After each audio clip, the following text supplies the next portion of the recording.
Growing up, I was not the best son to my parents. I was pretty rebellious, disrespectful, and disobedient.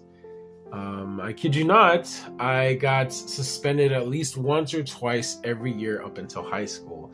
And then in high school, I still wasn't the best because I only cared for sports, the attention I got from popularity, and my so called friends. And my parents, with the love and care that they have for me, were concerned with the trajectory of my life. So they planned to take me out of the school I was and put me into an Adventist Christian school where the hope of being in such an influential area would change my life.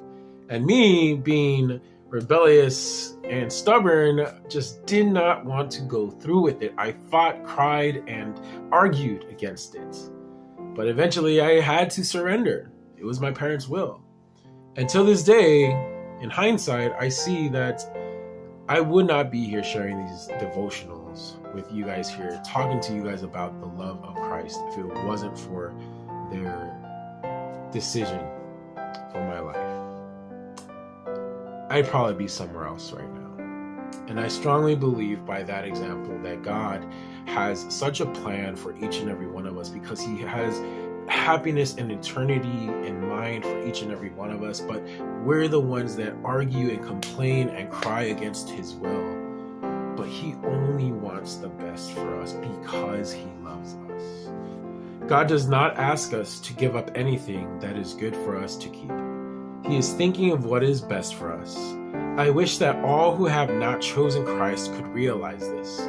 Christ has something far better for them than they could ask for themselves.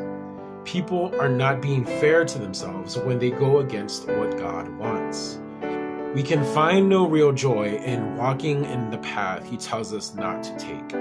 He knows what is good for us, and He has the best plan for each person. The path of disobeying God is the path of unhappiness and death.